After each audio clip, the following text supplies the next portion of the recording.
Okay, welcome back. We're going to concentrate on using a flanger. And I'm going to explain to you what it is and how it works. First off, let's have a quick listen to Tanikia's vocals again. This is a sign. Maybe you read mine. You were my misty daydream. What is a flanger? Let's load up the Cubase flanger. It's nice and basic, and he explains everything we need. Right, what is a flanger? Well, a flanger is another modulation effect. And how it works is the delayed signal is added back to an equal amount of the dry signal. Remember we spoke about the 50-50 mix. And the output is fed back in to the input, i.e. the feedback. And the more of that that's added in, we get what's called resonant flanging. Because a flanger is adding the delayed signal, the wet signal, back in with the dry signal. You remember when we spoke about the phaser creating notches? Well, the flanger does the same kind of thing, although we're not talking about phase offsets. We're actually talking about the wet signal being delayed back into the dry signal, which is handled here. This is then controlled by an LFO, which is pretty standard for all of our modulated effects. You'll find that with the chorus we had an LFO, with the phaser we have an LFO, and with the flanger we have an LFO. We've got the usual sine triangle shapes here. Some standard filtering here. Feedback, which is what creates that resonant flanging. Spatial is really about L to right offset, mix is standard. And ratio is really about rate. If I flip off the sync mode, I can work in actual rate modes. If I drop it into sync modes, I'm working in divisions and subdivisions of bars and beats. Okay, that takes care of the basic controls.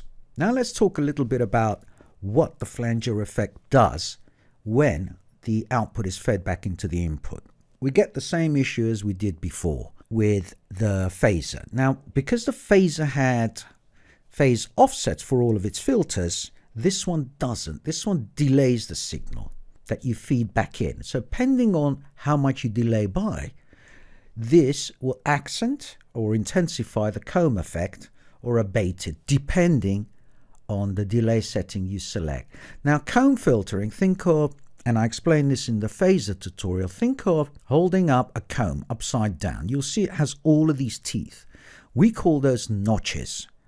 And the reason we give the name to the filter that it's a comb filter is because once we have all the phase cancellation going on and the notches are summed and peaked as we had with the phaser, we end up with this comb effect with gaps in between the comb. Whereas the gaps before were determined by the phase offsets of the filters, with this it's a single phase offset, or rather delay of the wet signal come back in. You could call it a phase offset of sorts, but it's uniform across the whole signal as opposed to individual filters having different values. Okay, so that's how it works. What is the comb filter effect? Best to hear it. Right, let's pick a very simple setting and just play it. This is a sign. Maybe you read mine. You were my misty daydream. You can hear that flanging effect. It's so pronounced. If I take out the filtering, you can hear it more and more the more I delay. Now, try and remember we're getting all manner of phase cancellation here and summing. So you really do need to work out what kind of setting you want for your delay to make this work. It's really about you finding the right setting, and I'll explain to you how that works. The same as we've had with chorus and phaser, any modulated effect that has a LFO as a source, we pick the shape, and with the instance of the Cubase flanger, we've only got two shapes, which, to be honest, are the usual basic shapes you get for all flangers. Rate controls the cycling of this modulator. We've covered this before. In sync mode, we have far more accurate subdivisions, plus we can get things like triplets going and so on. You could do this without the sync by using the BPM calculator. And I've shown you how to use that before, or you can just work it out for yourself. Let's leave it in sync mode for now and play it. Misty daydream. Maybe this is a sign. Now listen to what happens when I start feeding the feedback back into the input, getting more of the cancellation and more of the summing on the notches of the comb filter. Now you're going to start to hear how crazy this thing is. Dream. Maybe this is a sign. Maybe you read mine. You were my misty daydream. Maybe this is a sign. Maybe you read mine. And the more I feed back, the more resonant that will become. Maybe this is a sign. Maybe you read mine. And this is why we have filters, to tame that crazy effect. Let's pick something else now and just play around and get the right setting. It's really not difficult to use. This is far smoother because we have a lower delay value, very little feedback, full on left to right offset.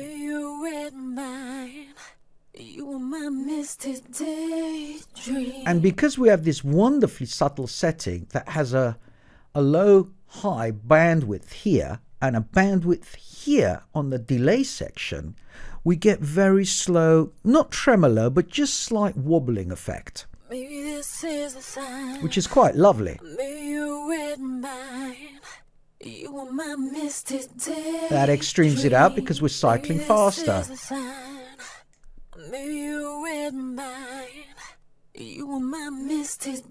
You can hear the undulating wave effect there. In this instance, triangle works better.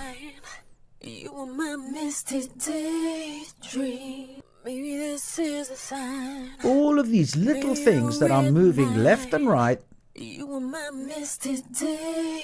make a huge difference on the perception of both the spatial effect, which is the left to right, and also how the delay is behaving. And I'll explain that by moving this and dragging this down. You get that grainy metallic effect on all the transients.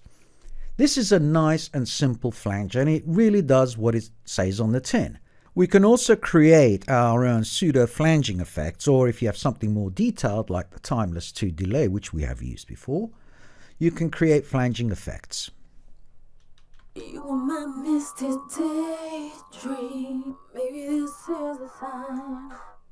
Maybe you read mine. Because remember, we're actually delaying and modulating and feeding back in to the dry signal, which we can do here in the modulation matrix, which we have covered before. Flanging, phasing and chorus can be created with delays and reverbs if we have the right parameters. Anyway, we've covered all the basic parameters. You should be able to flange anything now.